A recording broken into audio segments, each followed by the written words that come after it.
So today is our first Sunday in the book of Jonah. We're going to be looking just at chapter 1, verses 1 through 16.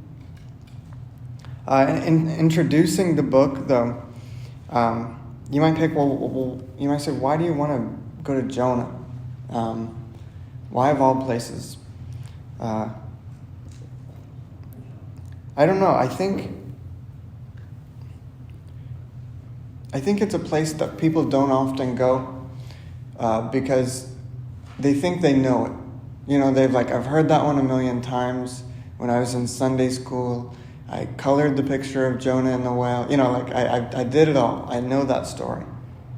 But so often with stories like Jonah and the whale, with Noah's Ark, with David and Goliath, they become so animated. Well, because we've animated them, because we use them as children's stories because they're so fantastic and so supernatural sometimes, and so we've animated them to make them palatable.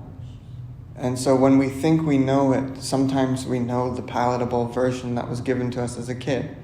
And so I would like to readdress this in a serious thought and take this story and hold it up and say, hold it up to the light and look through it and say, what can we grab from this? What's inside here that we may have overlooked in the past? And I think the first thing to address in order to get behind all of that is to go ahead and talk about the elephant in the room, or the whale in the room, regarding the story. Is this to be taken parabolically, as a parable, or should it be taken literally and historically? That this man, this prophet, was consumed by a fish, and he lived there, for 3 days, and was able to pray and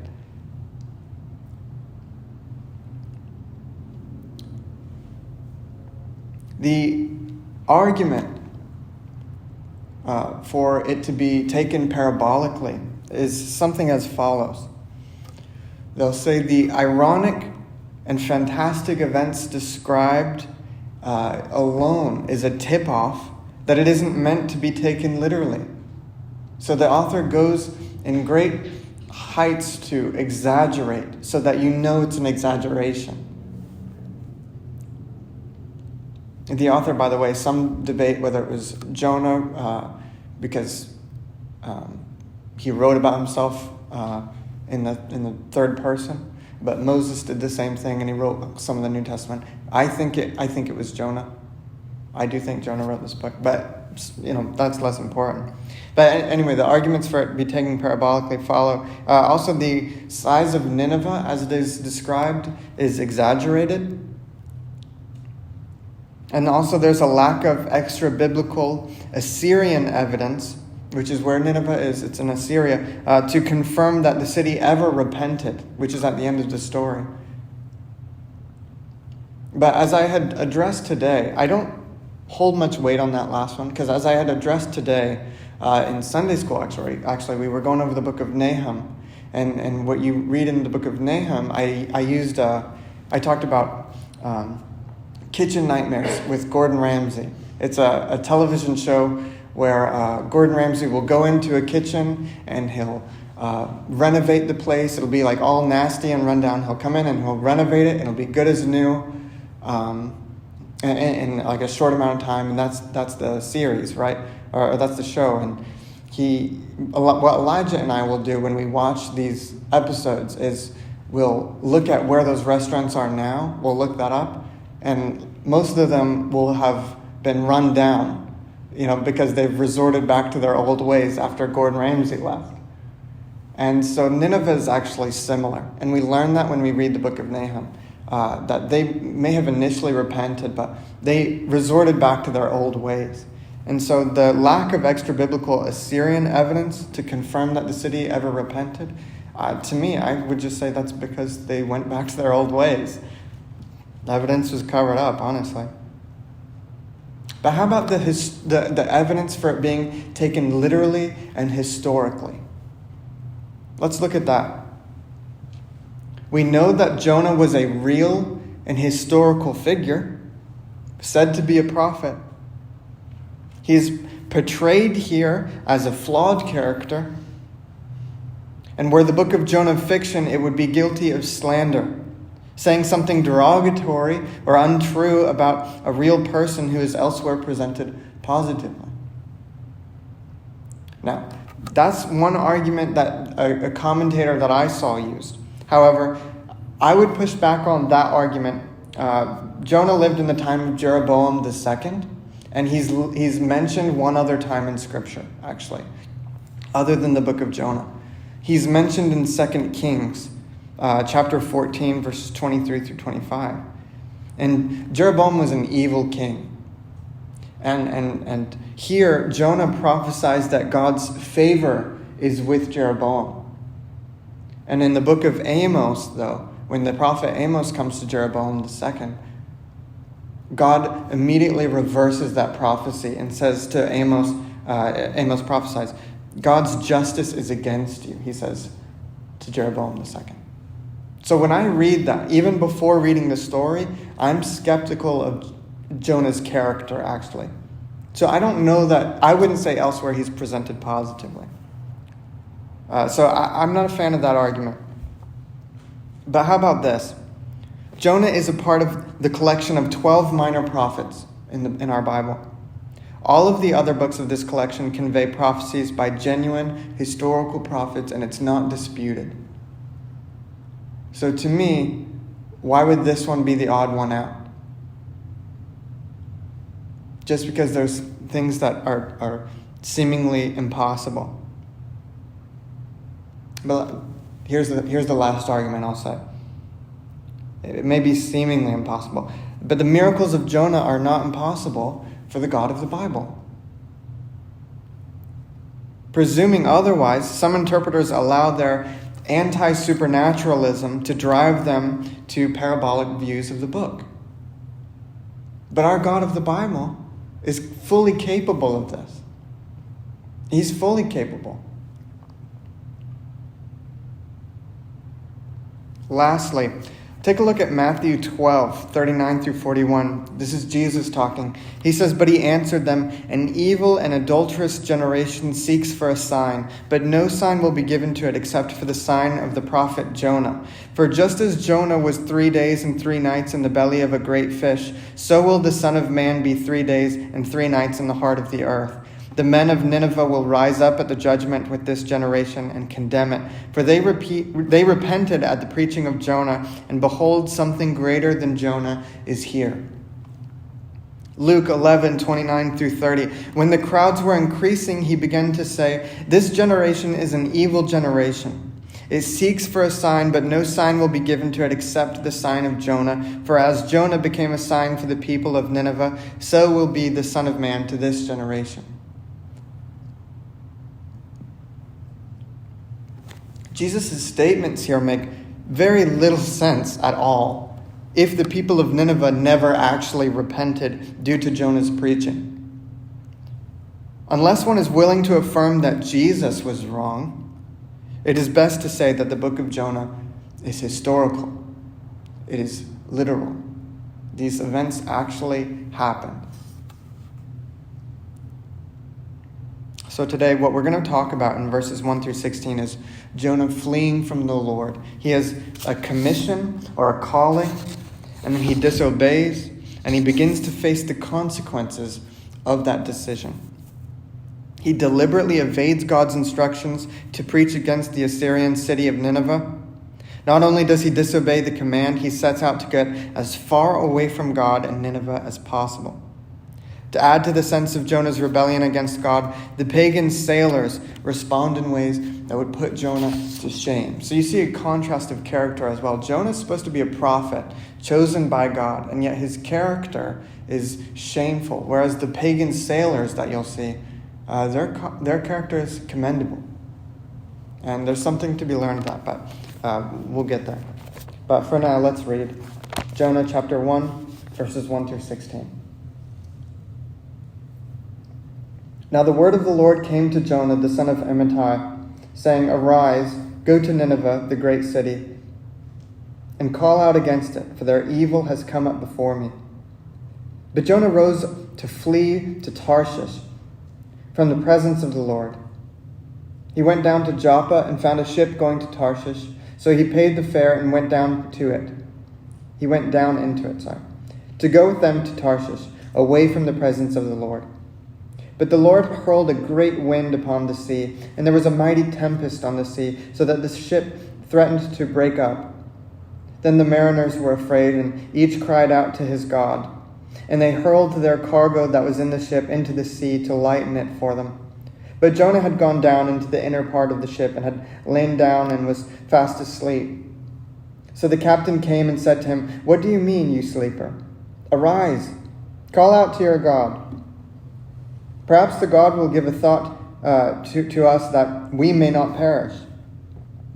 And they said to one another, Come, let us cast lots, that we may know on whose account this evil has come upon us. So they cast lots, and the lot fell on Jonah. Then they said to him, Tell us on whose account this evil has come upon us. What is your occupation, and where do you come from? What is your country, and of what people are you? And he said to them, I am Hebrew, and I fear the Lord, the God of heaven, who made the sea and the dry land. Then the men were exceedingly afraid and said to him, What is this that you have done? For the men knew that he was fleeing from the presence of the Lord, because he had told them. Then they said to him, What shall we do to you, that the sea may quiet down for us? For the sea grew more and more tempestuous. He said to them, Pick me up and hurl me into the sea. Then the sea will quiet down for you.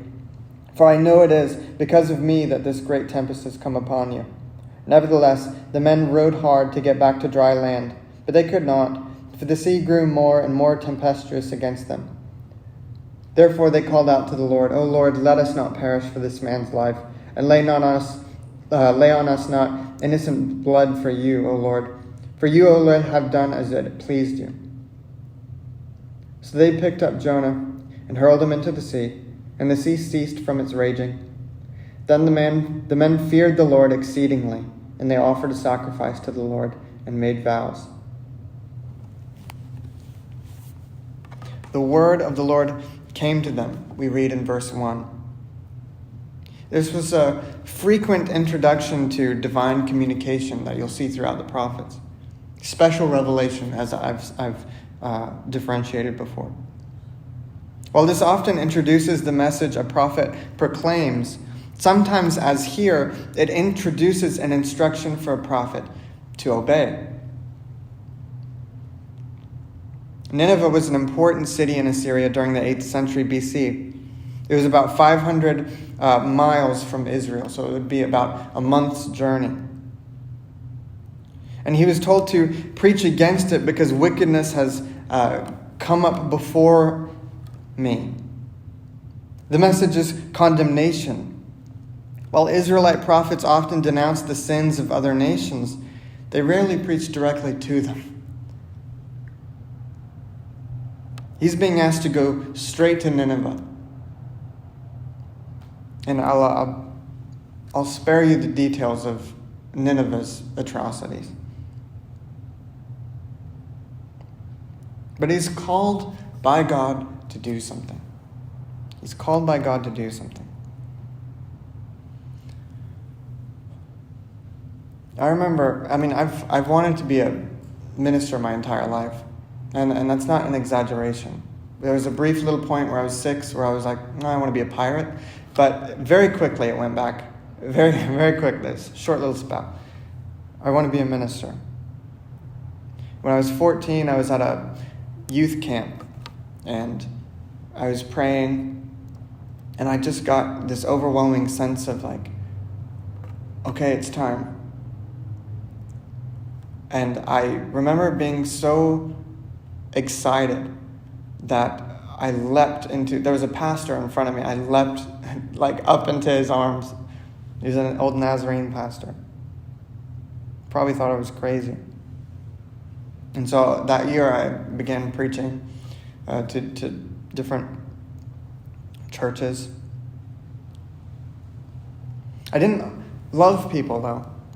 And I was very angry. And it turns out you have to love people to do something like that, even if you don't always like them, you know?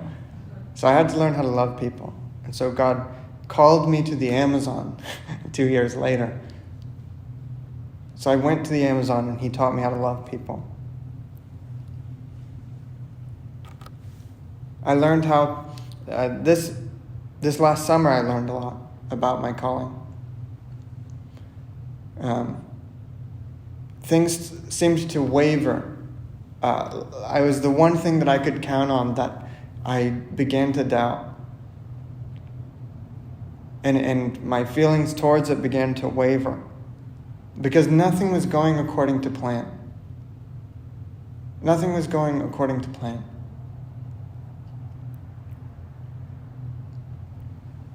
But when the plan shattered, there was a person who held me together. And so I learned, well, this calling is not about following a plan. It's about following a person. That's what I learned about my calling over the summer.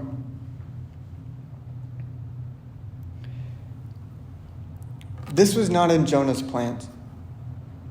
This calling was not in Jonah's plans. I can tell you that much.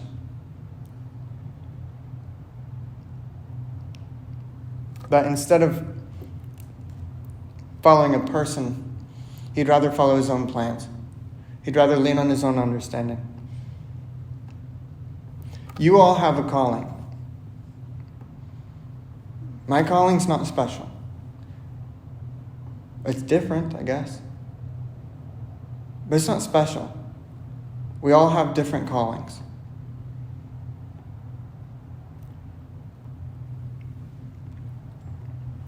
It's one thing to believe in God. But it's another thing entirely to believe God. So when he says to do something, even if you believe in him, to believe him is another thing entirely. To say, yeah, I'll go. I'll go to Nineveh. You want me to talk to that person? Really? Them? Yeah, sure. Okay. Because I trust you, not a plan. I trust a person. And I don't just believe in you, I believe you.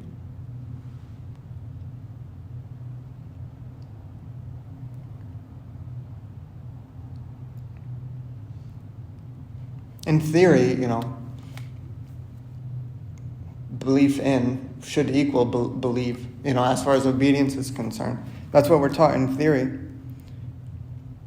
But in reality, there is often a gap between our theoretical faith in God and our actual trust in what he says. Because we are fallen and our faith is not pure. And this is why it was necessary for the father of the boy with the unclean spirit in Mark 9:24 to say, Lord, I believe, help my unbelief. That's what that means.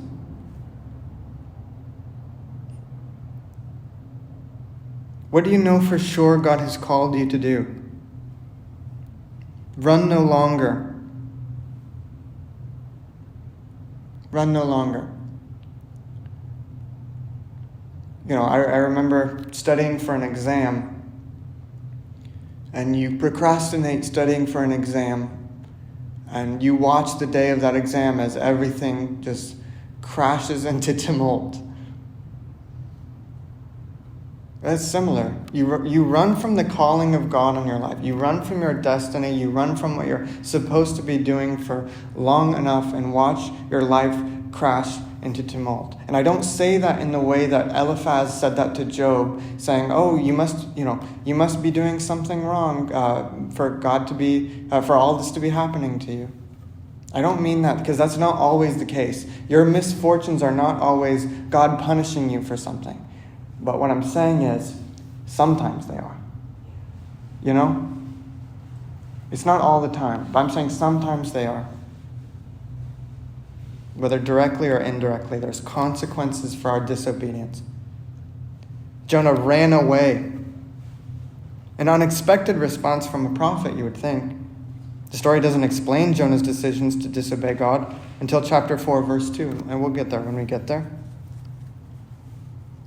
Tarshish could only be reached by ship and was as far as physically possible as Jonah knew to get.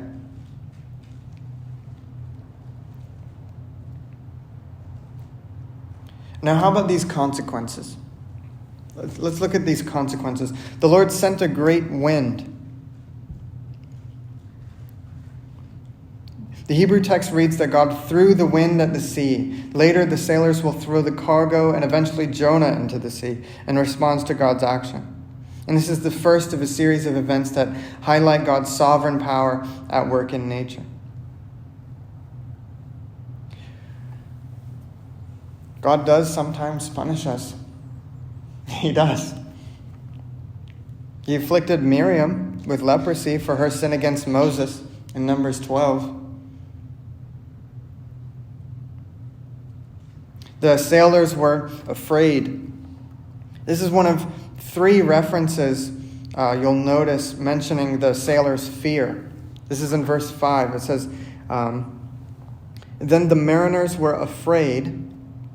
Verse 10 says, then the men were exceedingly afraid. And in verse 16, then the men feared the Lord exceedingly. Interesting how that flipped.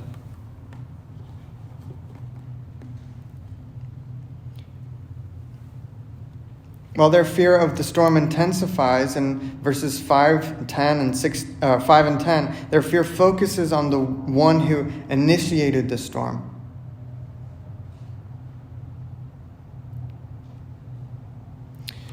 His own God, also in verse 5, you'll see. The sailors, possibly of different nationalities, apparently worshipped several different pagan gods.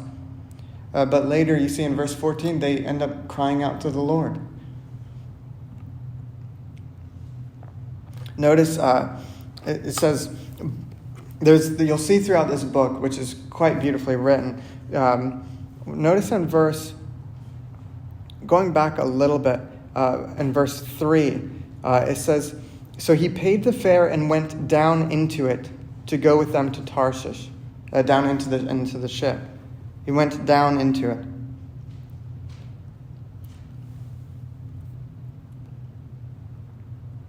Look,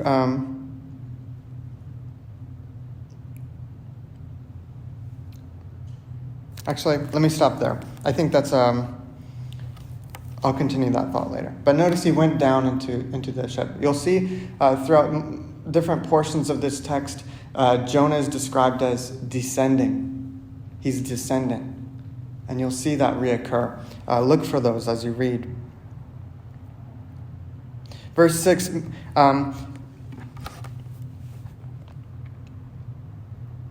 so the captain came and said to him, what do you mean, you sleeper? Arise, call out to your God. Perhaps the God will give a thought to us, and we may not perish. Maybe he'll take notice of us. It acknowledges that even this pagan captain acknowledges that gods are free to act as they wish. Yet in contrast, Jonah struggles to accept that God is free to act as he pleases. So in verse 5, he's oblivious to the danger of the storm while they're facing it. And how often is that true for you? Sometimes your sin affects those around you in ways you're oblivious to.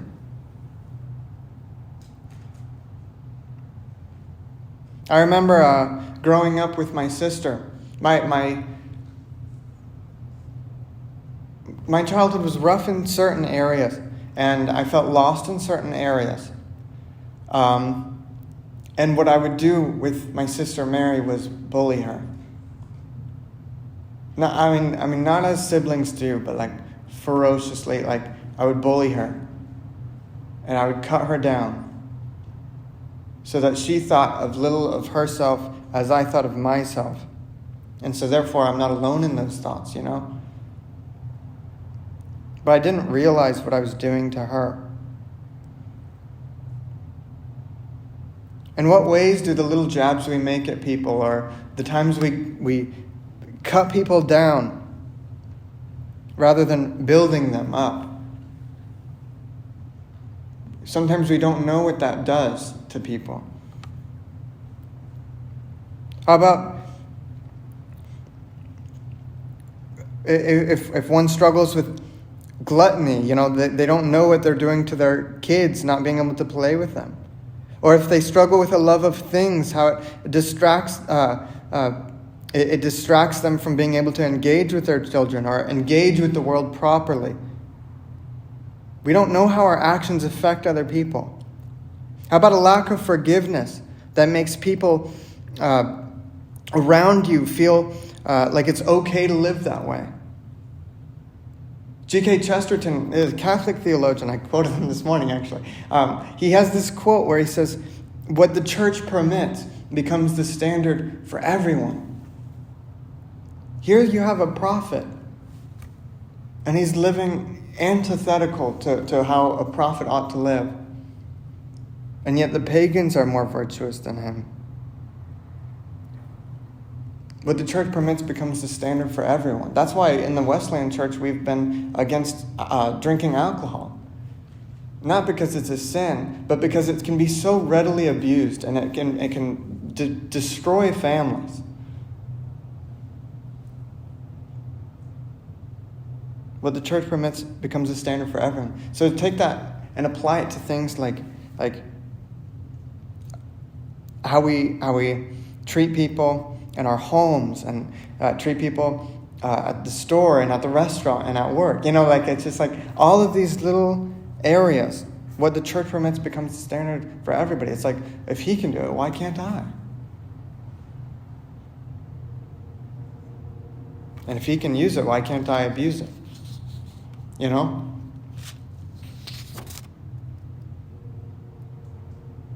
Sometimes you're oblivious to the danger that your storms cause. And yet here in verse 6, Jonah struggles to accept that God is free to act as he pleases, though the pagans even know that about a God. The captain rebukes Jonah for his indifference towards the plight of those around him. A similar indifference will resurface later regarding Jonah's feelings concerning the citizens of Nineveh.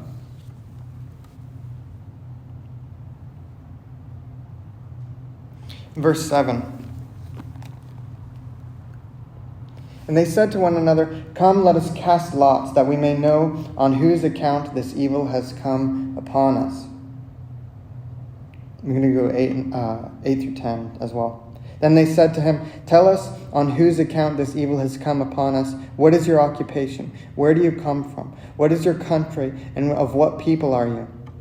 And he said to them, "I am Hebrew, and I fear the Lord, the God of heaven, who made the sea and the dry land." Then the men were exceedingly afraid and said to him, "What is this that you have done?" For the men knew that he was fleeing from the presence of the Lord, because he had told them.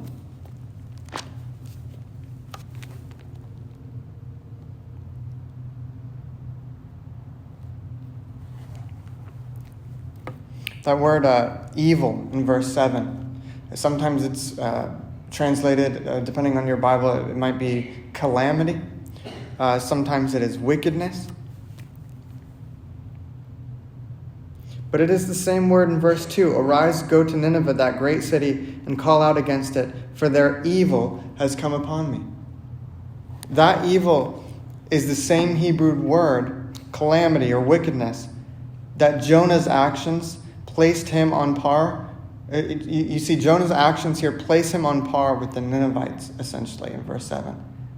His wickedness is now their wickedness. You can't even tell the difference between him and them.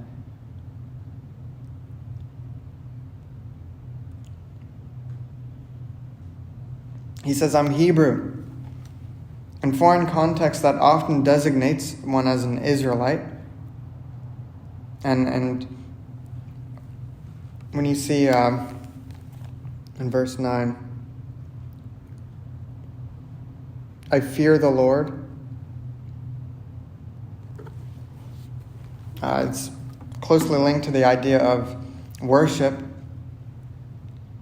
Same verb that in Hebrew that reports the sailor's fear that I mentioned in verses 5 and 10 and 16.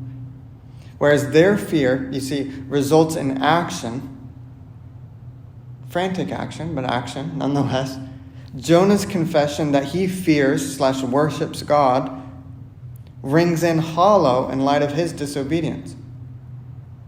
He says, yeah, I fear the Lord. You read that and it's almost weird to read in light of reading the rest of what we are seeing about his character here.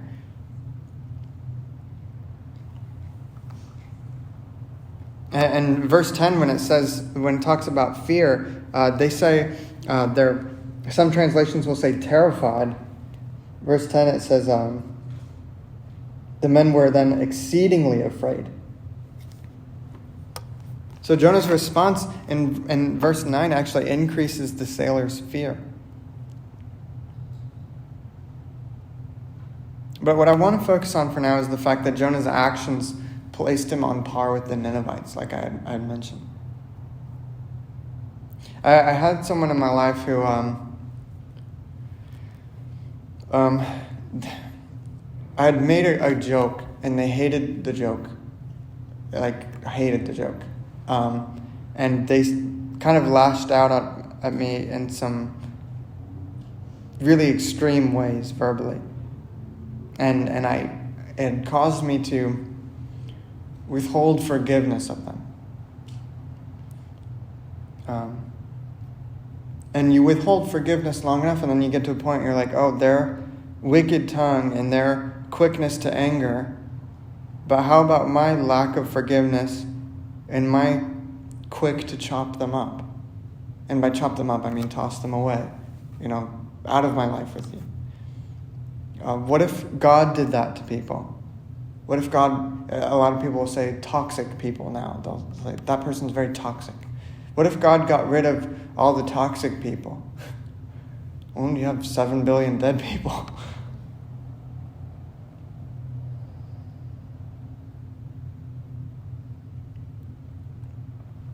But just as my lack of forgiveness was just on par with the wicked tongue, Jonah's actions placed him on par with the Ninevites here.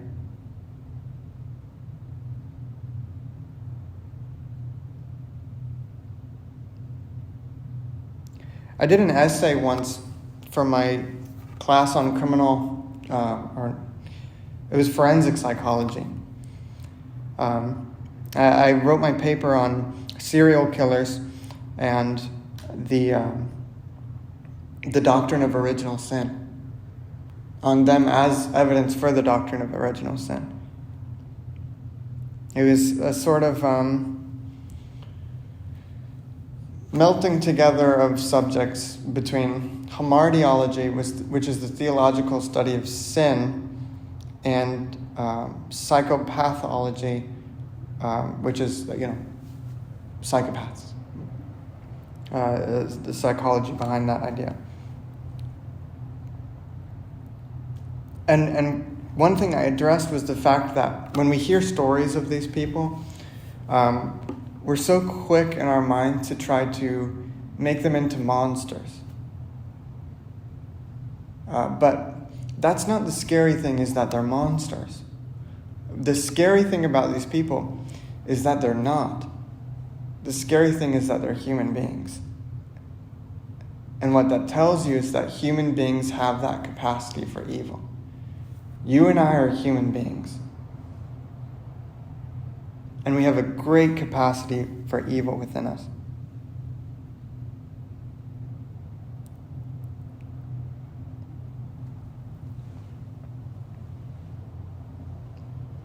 As evil as we think of other people, as much as we try to demonize them and make them sound like monsters, like Jonah tried to do with the Ninevites, he became the monster. He became the monster.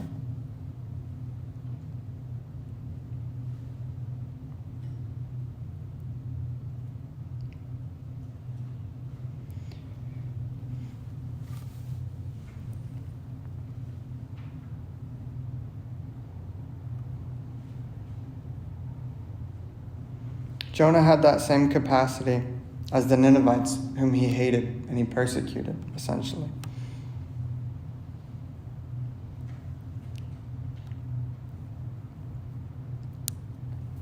And not only did he have that same capacity, he was living out that capacity for evil by returning evil with evil.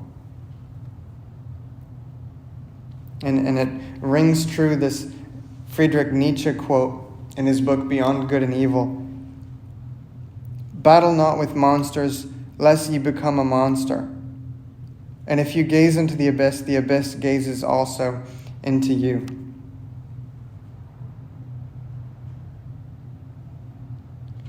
Verses 12 through the end. He said to them, pick me up and hurl me into the sea. Then the sea will quiet down for you, for I know it is because of me that this great tempest has come upon you. Nevertheless, the men rowed hard to get back to dry land, but they could not, for the sea grew more and more tempestuous against them. Therefore they called out to the Lord, O Lord, let us not perish for this man's life, and lay not on us innocent blood, for you, O Lord, have done as you pleased. So they picked up Jonah and hurled him into the sea, and the sea ceased from its raging. Then the men feared the Lord exceedingly, and they offered a sacrifice to the Lord and made vows. He says, throw me into the sea. While Jonah is prepared to sacrifice his life, there is no reason to assume that this action is primarily driven out of a concern for the safety of the sailors. Perhaps sheer escapism from his calling, as well as the guilt, both from his punishment affecting more than just him, and possibly of neglecting his calling. Either way, he would rather die than go to Nineveh.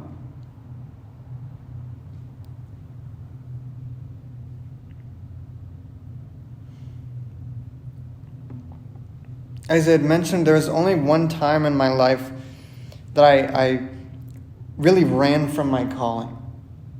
I was like, maybe this isn't for me. Maybe I've disqualified myself.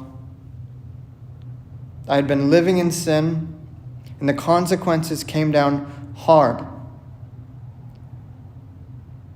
And when I tried to turn from my calling, though I thought I was being noble, really it was just more disobedience. It was just more disobedience, but disguised. And I remember the first time preaching after that, my thought was, I would rather be flogged than up at this pulpit. Nineveh here, or Jonah here. He would rather die than go to Nineveh. And he thinks he's being noble for throwing himself off the boat. No. His escapism is a further running away.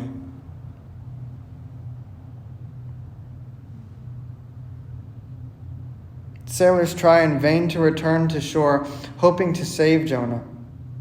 Their desire to rescue Jonah from divine punishment contrasts sharply with Jonah's lack of compassion for the people of Nineveh. You see them at the end? He's like, I'll throw myself overboard. And they say, okay, but let's at least try. Let's try to get back first. And, they hustle. But they just can't. They can't get there. The storm's too bad.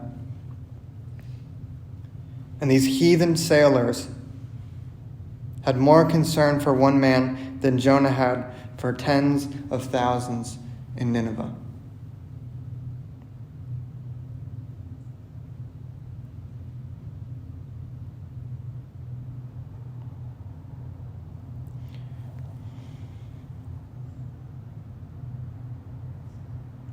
Sometimes the storms aren't as noticeable. It's like if it were a smaller storm, more like a warning than an all-out punishment, would Jonah have volunteered to throw himself off the boat? I don't think so.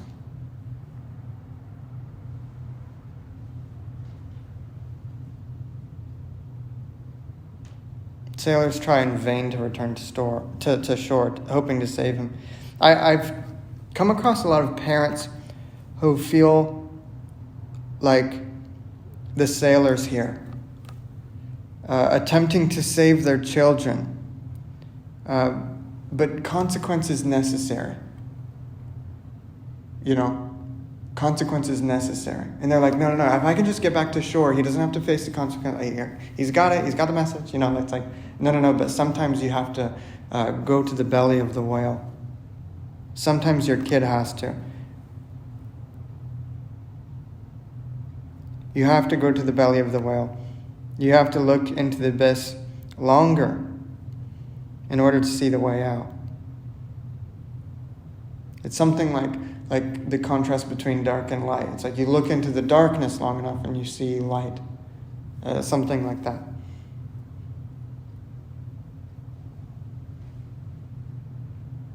Here's the light in this situation. The sailors recognize God's right to act as he wishes, and they end up serving him in the end. Even when rebelling against God, Jonah is used by God to bring salvation to others. We face little choices every single day. Where is God going to use us in spite of us, or are we just going to let God use us? Are we going to obey his calling, and is he going to use us? Or is he going to use us in spite of our disobedience? Because his will is going to be done. His will is going to be done. And so what are we left with now?